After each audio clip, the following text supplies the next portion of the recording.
Bismillah, alhamdulillah, wassalatu wassalamu ala rasulillah wa ala alihi wa sahbihi wa mawala. Assalamualaikum warahmatullahi wabarakatuh.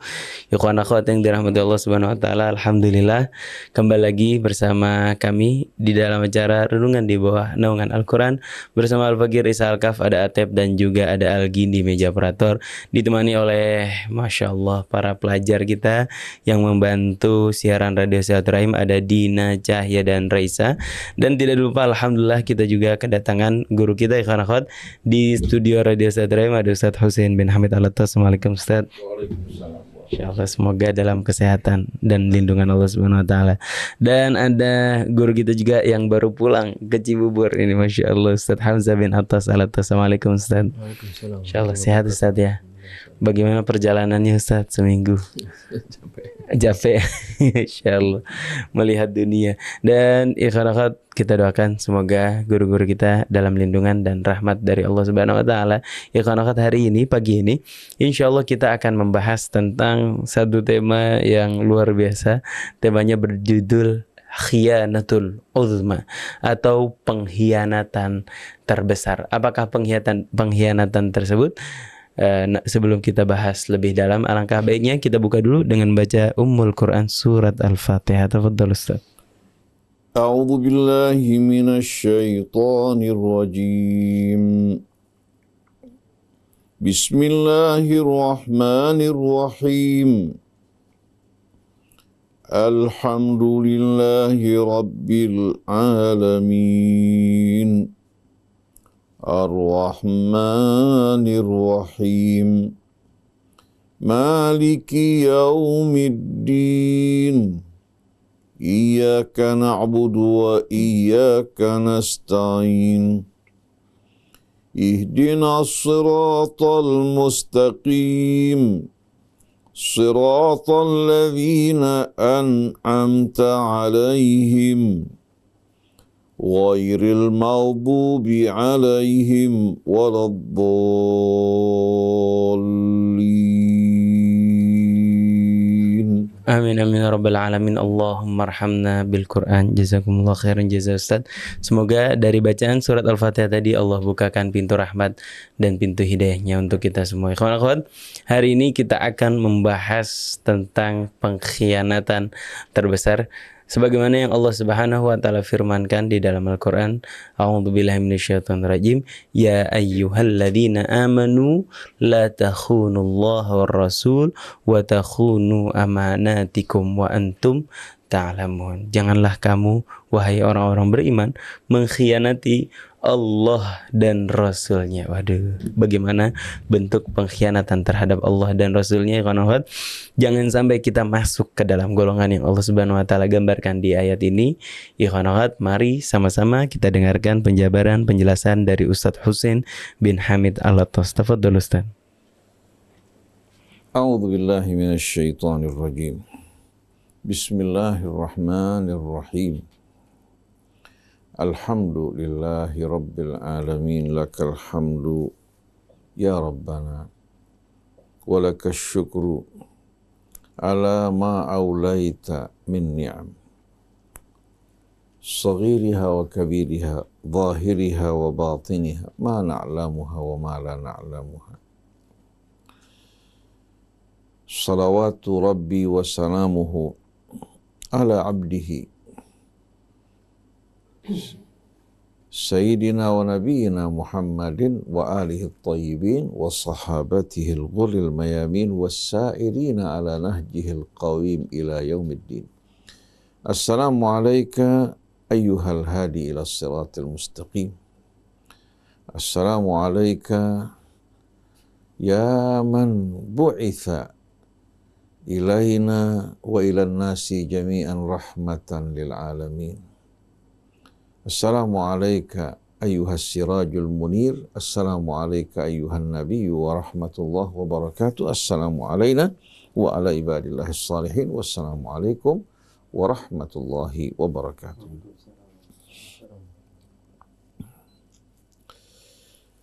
Banyak orang bertanya-tanya, apa sebabnya rakyat Palestina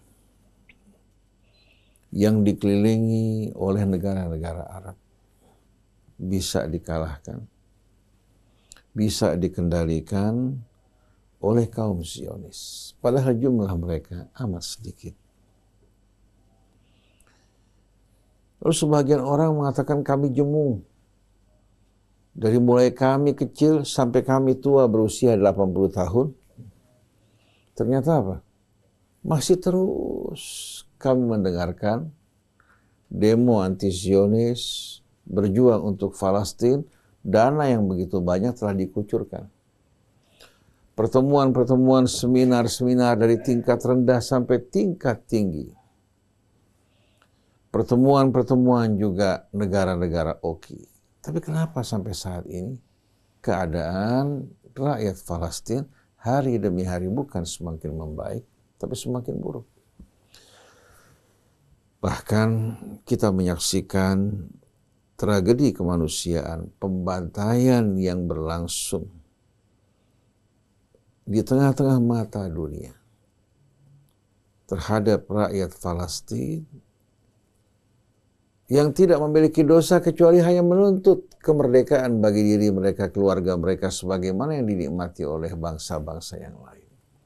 Karena sampai saat ini mereka di Gaza tak ubahnya bagikan hidup di tengah-tengah penjara massal. Kalau memang mereka merdeka, kenapa mata uang yang mereka gunakan masih mata uang Zionis? Air juga disuplai dari mereka. Begitu juga kebutuhan listrik mereka, kebutuhan pangan mereka. Mereka terkepung dari lautan oleh kapal patroli Israel. Dari daratan berhadapan dengan Israel, dari Mesir mereka tertutup.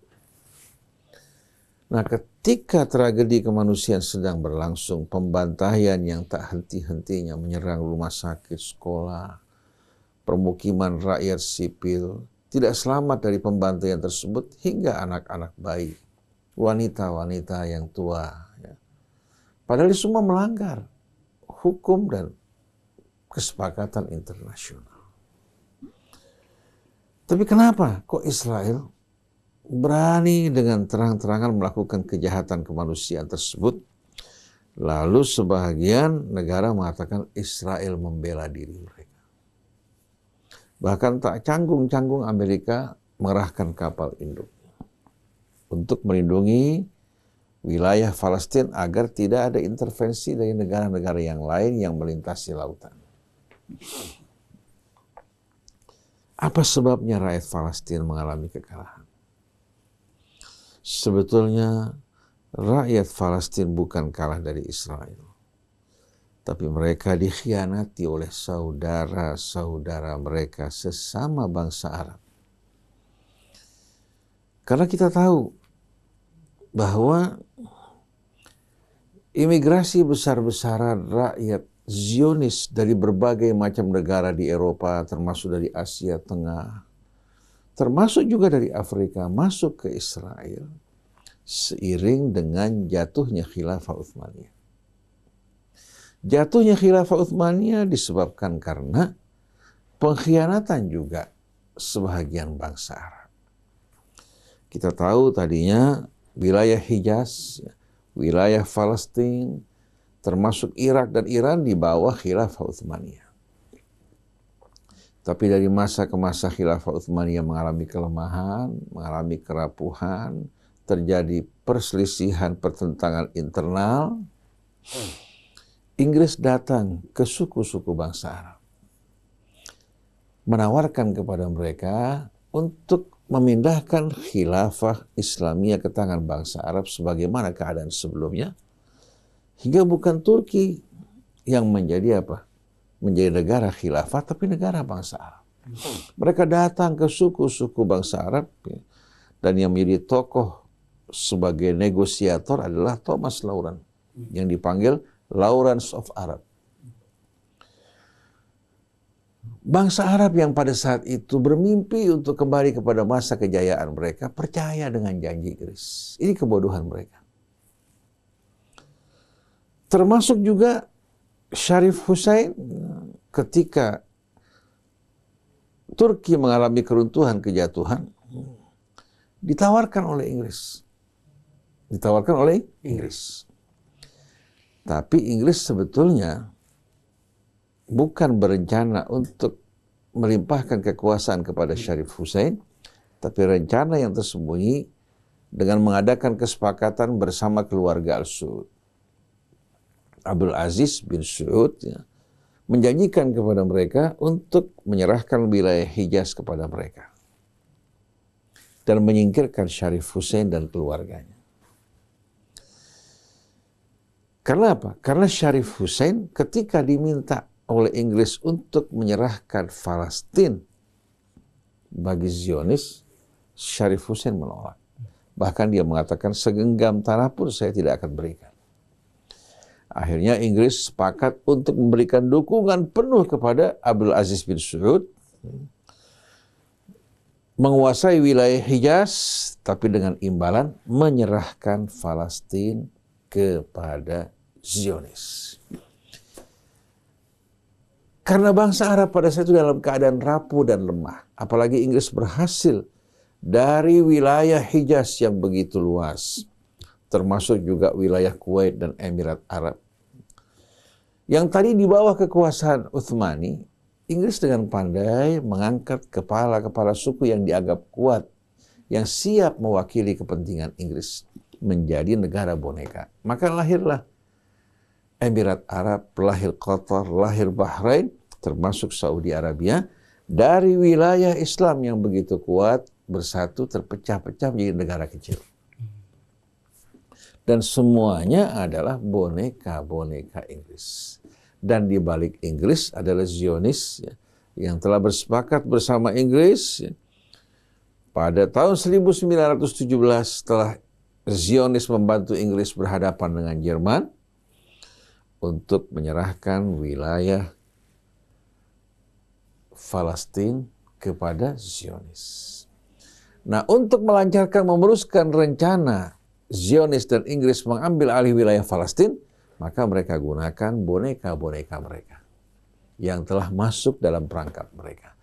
Ketika Syarif Hussein pertama terbujuk bersama Inggris, mendirikan mamlakah khilafah Hashimiyah Arabiyah dan didukung oleh sebagian negara Arab, tapi posisi mereka pada saat itu lemah, tidak punya kekuatan apa-apa. Tapi waktu Inggris meminta untuk menyerahkan Palestina, mereka menolak, langsung mereka dicopot. Yang tertinggal hanya wilayah Jordan setelah dicopot dari Suriah dan Irak. Kemudian parlemen Yordan pun merupakan boneka-boneka Inggris. Oleh karena itu ketika Abdullah bin Husain terbunuh di Yerusalem oleh tangan-tangan Zionis juga, anaknya Tolal naik sebagai penguasa Yordania. Tapi ketika Tolal menolak untuk menyerahkan Palestina kepada Inggris, langsung disingkirkan dan dia diklaim sebagai orang yang tidak waras. Ditempatkan di rumah sakit jiwa sebagai tahanan khusus. Kenapa?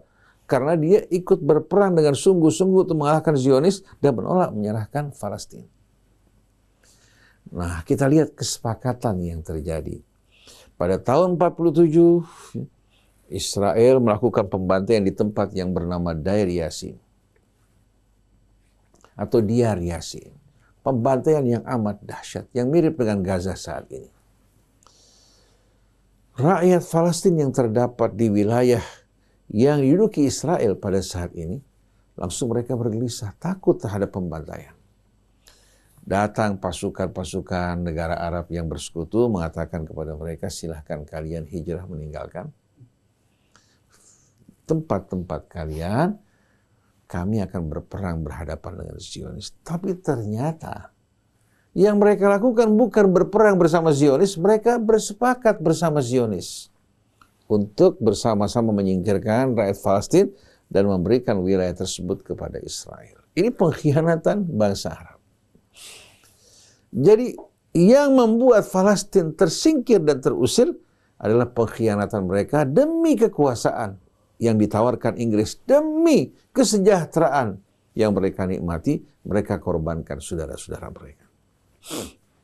Akhirnya tahun 48 mereka keluar dari wilayah mereka. Zionis betul-betul menikmati menikmati kemenangan tanpa harus mengorbankan dan menumpahkan darah mereka karena kesepakatan mereka bersama Inggris dan negara-negara boneka yang ada pada saat ini. Dan pengkhianat terbesar pada saat tersebut adalah Abdul Aziz bin Saud. Dia yang betul-betul dengan terang-terangan menyerahkan Palestina dengan imbalan wilayah Hijaz yang dikuasai. Nah, setelah 47, kita kan tahu tahun 67 terjadi lagi perang. Dan Masjid Al-Aqsa dibakar oleh mereka. Golda Meir menunggu. Kira-kira bangsa Arab akan bangkit apa tidak? Ternyata bangsa Arab tidur lelap pada saat tersebut. Mereka tidak berpikir mengenai kesucian Al-Masjid Al-Aqsa. Tapi bangsa Arab takut dari apa? Dari kritikan dunia. Jadi mereka bergerak hanya karena takut terhadap kritikan dunia. Kenapa membiarkan Al-Masjid Al-Aqsa terbakar? Tidak lama kemudian protes juga surut, Israel semakin merajalela, dan terjadi kekalahan pada peperangan tahun 73. Tapi ternyata setelah kemenangan yang Allah anugerahkan buat Mesir di bawah pimpinan Anwar Sadat gentar terhadap ancaman Amerika. Terjadilah perjanjian Camp David yang mengikat rakyat Mesir. Tangan mereka, kaki mereka terikat hingga tidak mampu untuk memberikan uluran bantuan kepada saudara mereka di Gaza. Dan saat ini, Isa, Ustaz Hamzah, kita perhatikan, ulama-ulama dari raja-raja ini, terutama sekali dari Saudi, gembar-gembor mengajak rakyat Palestina untuk hijrah meninggalkan Gaza. Seperti kejadian tahun 48.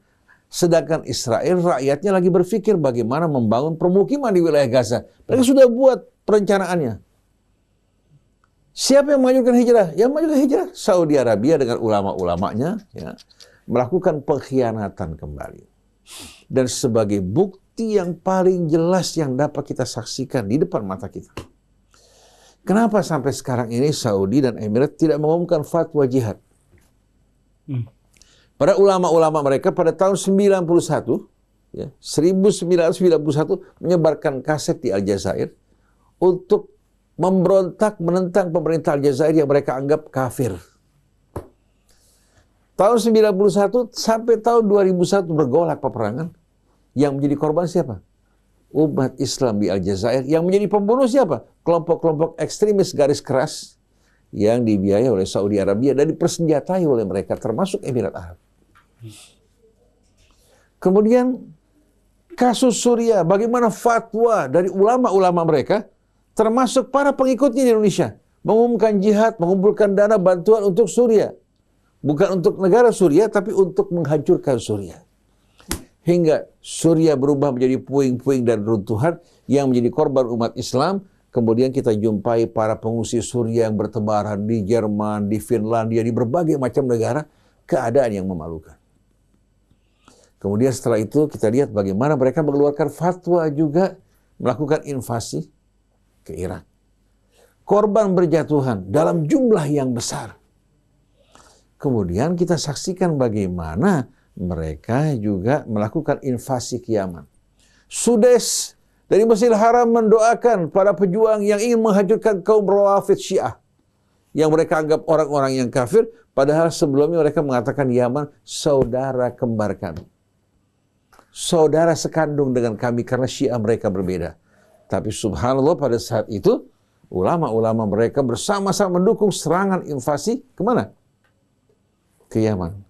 Dan kita tahu serangan ini dimulai setelah Netanyahu datang ke Amerika, datang menghadap ke Kongres, menghadap juga organisasi Yahudi yang dikenal dengan nama AIPAC, minta supaya Amerika mengerahkan pasukan untuk menyerang Yaman. Cara yang paling baik agar tidak menimbulkan perhatian seolah-olah pihak asing menyerang bangsa Arab, mereka gunakan Saudi Arabia dan Emirat Arab.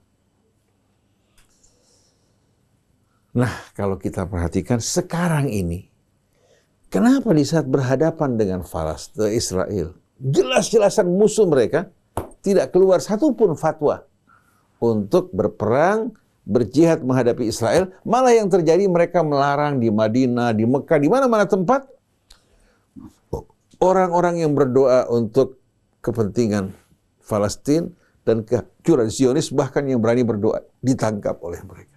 Ada apa di balik semua ini? Oleh karena itu sekarang para ulama, para tokoh mengatakan Al-ana bana wajhukum wan kasyafa qinaukum. Sekarang terbuka kedua kalian, terlihat wajah kalian. Sebetulnya kalian berjuang, bekerja untuk kepentingan Zionis demi keamanan kekuasaan kalian. Oleh karena itu kita harus selalu mewaspadai pengkhianatan yang terus berkembang. Dan Indonesia, kalau kita ingin aman, kita harus hati-hati terhadap mereka yang gampang mengeluarkan fatwa untuk menumpahkan darah perang dengan alasan bid'ah atau mereka orang-orang musyrik. Oleh karena itu kalau mereka melakukan hal ini harus segera mereka dibersihkan, disingkirkan. Karena yang akan terjadi kerusakan kesatuan bangsa kita dan menjadi korban adalah umat Islam karena mayoritas penduduknya adalah orang-orang Islam. Dan mudah-mudahan insya Allah hal ini tidak terjadi pada bangsa kita. Mereka lebih cerdik dibandingkan keadaan umat Islam yang gampang dibully dan dibodoh-bodohi. Jadi seperti tadi yang dibacakan Ustadz Isa pada ayat dalam suratul Anfal, itu ayat 27 ya, atau 26? 27. Ayat 27, ya ayyuhalladzina amanu la takhunullaha war rasul wa takhunu amanatikum wa antum. Wahai orang-orang yang beriman, jangan kalian berkhianat terhadap Allah dan Rasul, dan kalian mengkhianati amanat yang diamanatkan kepada kalian padahal kalian tahu. Nah, kita semua tahu bahwa kalau seandainya ada saudara kita yang teraniaya, saudara kita yang diperangi secara aniaya, lalu kita berdiam, berpangku tangan menyaksikan hal tersebut, maka dengan sendirinya kita bukan lagi orang yang beriman dan kita dianggap orang yang berkhianat kepada Allah, kepada Rasulnya, dan kepada orang-orang yang beriman. Karena Nabi dalam sebuah hadis mengatakan, al-mu'min akhul mu'min la yadhlimuhu wa la yakhdhuluh. Orang yang beriman, saudaranya sesama orang yang beriman, tidak mungkin dia akan aniaya, tidak mungkin dia akan tinggalkan dalam kesusahannya. Al-mu'min lil mu'min kal bunyan yashuddu ba'duhu ba'd. Orang yang beriman bersama saudaranya yang beriman laksana bangunan yang saling menopang dan mengikat. Dan Nabi mengatakan, man lam yahtam bi umuril muslimin falaysa minhum, yang tidak peduli terhadap keadaan orang-orang muslimin, maka dia bukan dari mereka. Oleh karena itu, kita harus betul-betul dapat membedakan siapa lawan, siapa kawan. Dan ketika Oki mengadakan pertemuan, mengundang saudara-saudara kita dari Afghanistan, orang-orang Afghanistan mengatakan tidak perlu ada pertemuan, tidak perlu kalian mengundang kami untuk pertemuan, tapi tentukan di mana kita berkumpul, kita akan kirimkan pasukan kita untuk siap berjuang dan berperang, bukan rapat lagi.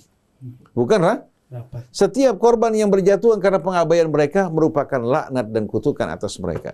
Dan insya Allah tidak lama lagi Zionis akan hancur, termasuk juga kroni-kroni mereka dari para pengkhianat negara-negara Arab, Saudi Arabia, Emirat Arab. Tidak lama lagi Allah akan hancurkan mereka sebagaimana mereka menghancurkan kaum muslimin dan menyaksikan pembantaian terjadi terhadap kaum muslimin, sedangkan mereka duduk berpangku tangan menyaksikan bersenang-senang. Bahkan pada tanggal 28 Oktober kemarin mengadakan musim tarfihi di Riyadh, musim hiburan dengan mengundang artis-artis wanita dari luar bersama berjoget-joget tanpa malu-malu.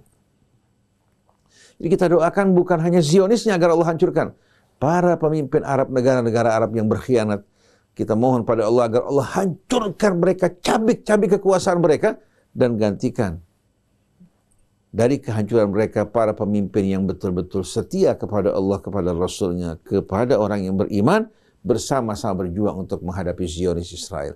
Mudah-mudahan terjadinya tragedi kemanusiaan ini akan membuka babak kehidupan baru, di mana mata kaum muslimin terbuka, tidak seperti sebelumnya mereka digiring, dikendalikan, dicocok hidung mereka untuk melakukan perbuatan-perbuatan bejat, bobrok, pertentangan, fitnah di antara kaum muslimin.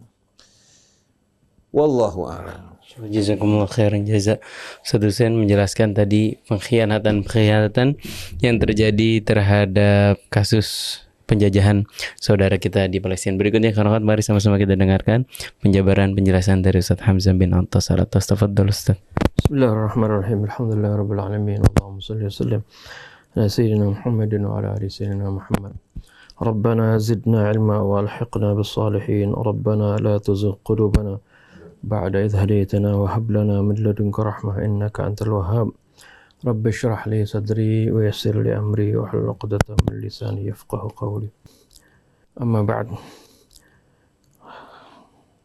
setelah kita dengar tadi bagaimana penjelasan guru kita tentang pengkhianatan yang terus besar yang dilakukan oleh saudara-saudara kita sendiri, yaitu kaum muslimin, atau yang mereka mengaku sebagai muslim. Berkhianat adalah suatu sifat yang sangat tercela. Bahkan Nabi katakan itu adalah ciri dari orang yang munafik. Pengkhianatannya, kalau orang yang berkhianat ini dalam Islam itu zaman Nabi diperangi oleh Nabi kita Muhammad SAW.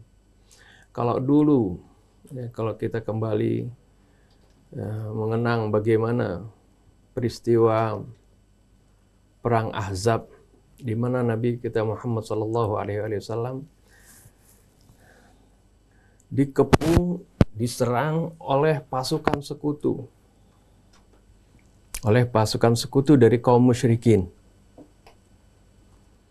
Nah, pada saat itu awalnya Nabi kita Muhammad SAW mengadakan perjanjian dengan orang-orang Yahudi untuk saling bekerja sama, saling membantu di antara mereka, hidup rukun. Ini perjanjian sudah dibuat, yang dikenal dengan Piagam Madinah.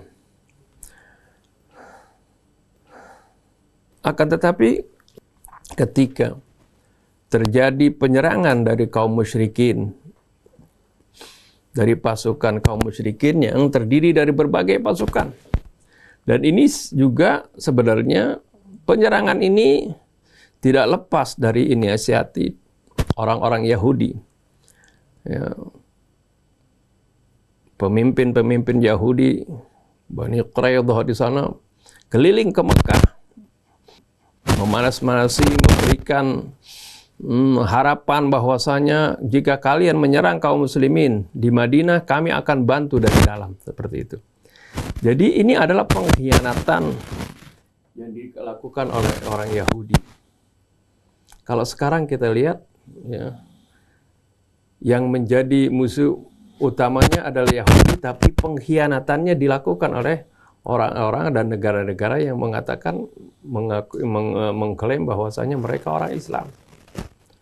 Jadi bagaimana Nabi kita Muhammad SAW dan kaum muslimin dikhianati oleh orang-orang yang dulunya sudah Nabi ajak mereka untuk hidup berdampingan, untuk berdamai, saling membantu, saling membela kalau ada serangan dari luar, yaitu dengan orang-orang Yahudi, tapi orang-orang Yahudi sendiri yang mengkhianati. Dan juga orang-orang munafik, orang-orang yang mengaku bersyahadat di hadapan Rasul, mereka menyatakan sebagai seorang mukmin, tapi mereka pun mengkhianati Nabi kita Muhammad SAW.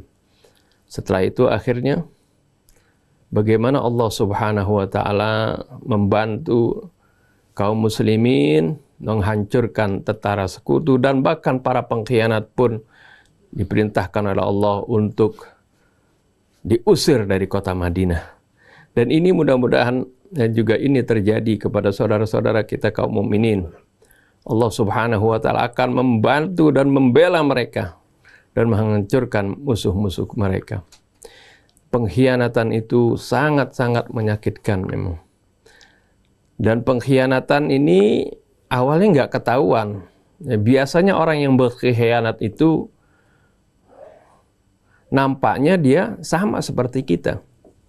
Akan tetapi kalau mau tahu siapa yang berkhianat dan siapa yang tidak berkhianat, biasanya ketika terjadi kesulitan, kita akan tahu siapa teman sebenarnya, teman yang sejati bagi kita, dan siapa yang bukan teman kita.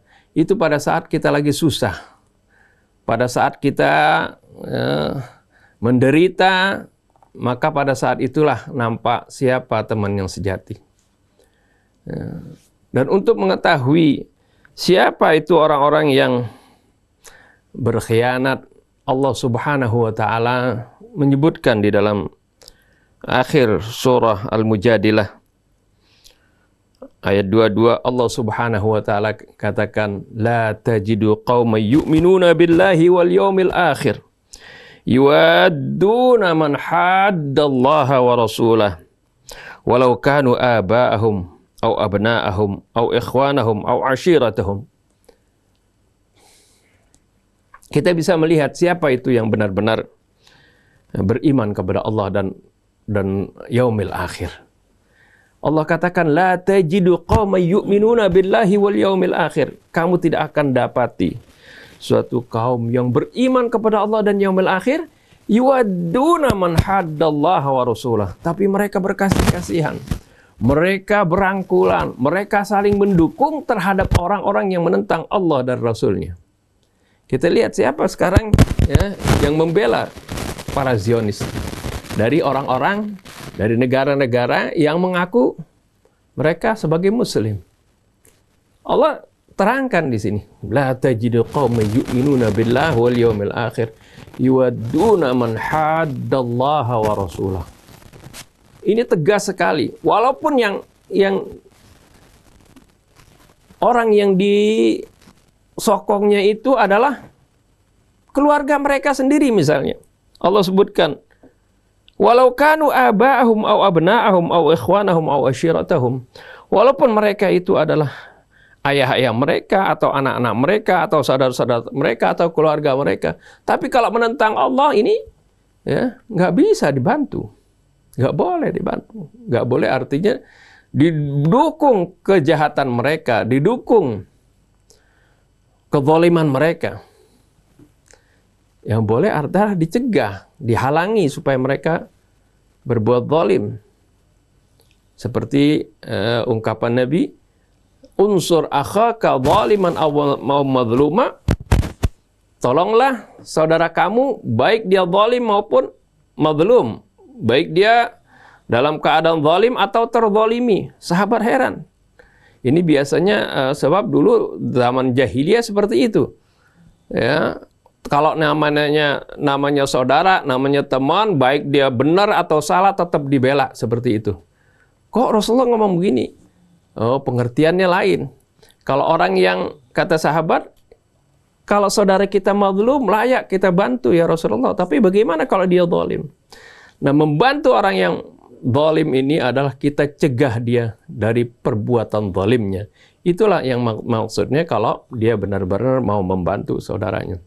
Tapi di ayat ini jelas-jelas sekali bagaimana Allah Subhanahu wa taala katakan, Allah yang paling tahu hati setiap orang walaupun dia mengklaim dia seorang muslim.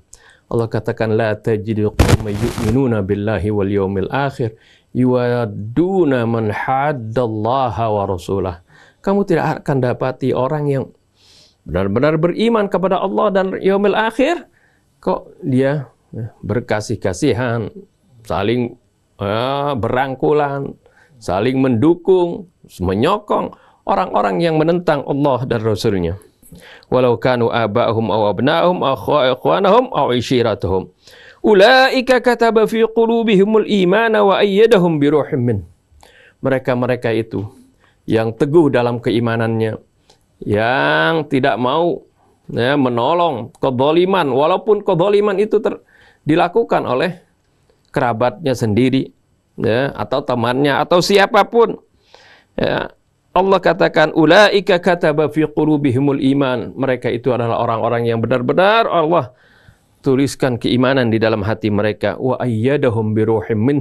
Dan Allah perkuat mereka itu dengan ruh dari Allah, dengan daya hidup dari Allah, dengan power dari Allah Subhanahu wa taala, kekuatan dari Allah. Wa yadkhiluhum jannatin tajri min tahtihal anhar. Dan Allah akan memasukkan mereka ke dalam surga yang mengalir di bawahnya sungai-sungai. Khalidina fiha. Mereka kekal di sana. Ini kabar gembira kepada mereka-mereka yang teguh dalam keimanannya dan membela yang hak, yang benar. Radhiyallahu anhum wa radu'an. Allah ridha kepada mereka. Ulaika hizbullah. Mereka itu adalah partai Allah. Ala inna hizballahi humul muflihun. Ketahuilah bahwa partai Allah yang akan beruntung. Ya, mudah-mudahan inilah yang kita harapkan dari orang-orang yang terzalimi sekarang, mereka mendapatkan pertolongan Allah Subhanahu wa taala sebagaimana Allah menolong pasukan Nabi kita Muhammad SAW di perang Ahzab, dan juga pasukan Nabi kita Muhammad SAW di perang Badar. Wallahu a'lam. Dan sejatinya mau kita nolong mau kita nggak nolong, pertolongan Allah pasti datang ya Ustaz ya. Tinggal kita mau ambil bagian dari itu atau tidak ya Ustaz ya. Kalau tidak, kita termasuk orang-orang yang tersisih dari kemuliaan ini kan. Iya betul Ustaz, Masya Allah. Dan memang kalau kita perhatikan sama-sama, khianat demi khianat ini berlangsung. Tahun 1936 ketika Lajnah yang menjadi koordinator mengumpulkan pasukan-pasukan Arab untuk berhadapan dengan Israel.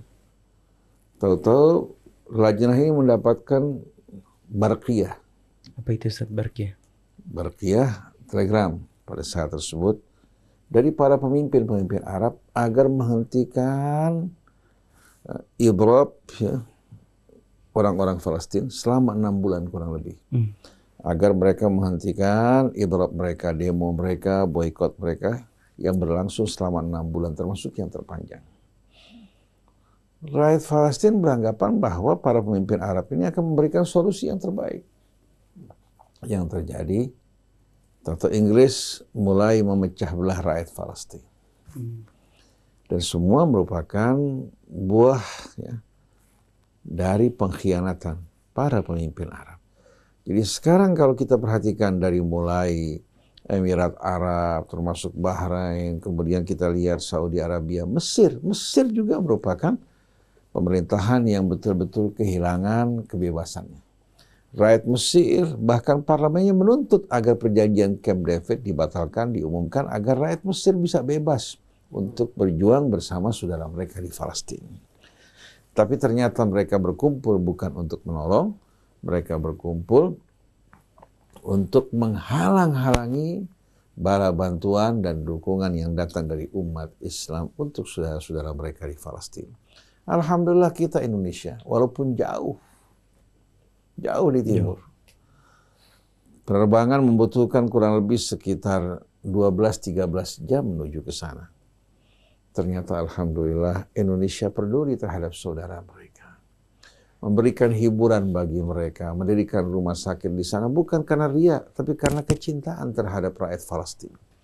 Dan Indonesia termasuk negara yang mendukung hak-hak setiap bangsa untuk betul-betul menikmati kemerdekaan mereka. Dan alhamdulillah kita memiliki orang-orang seperti Ibu Menteri Luar Negeri kita, Ibu Retno, yang membanggakan buat kita. Begitu juga Ibu Fadilah Supari. Dan rakyat Indonesia secara umum, alhamdulillah, bersama saudara-saudara mereka yang teraniaya. Dan mudah-mudahan Allah Subhanahu wa Ta'ala jadikan kita orang-orang yang betul-betul setia berjuang untuk menjalankan perintah Allah, menunaikan amanah dengan sebaik-baiknya, hingga walaupun sedikit amal kita di dunia, di hari akhirat nanti Allah Subhanahu wa Ta'ala tidak masukkan kita ke dalam golongan orang-orang yang berkhianat. Mudah-mudahan Allah Subhanahu wa Ta'ala membantu kita untuk dapat menolong saudara kita di Palestina, walaupun dengan pertolongan yang tidak berarti, tapi mudah-mudahan ini bisa membebaskan kita di saat Allah bertanya pada kita. Begitu pula di saat kita berjumpa dengan Nabi kita, kenapa kalian membiarkan saudara kalian teraniaya? Kalian duduk berpangku tangan.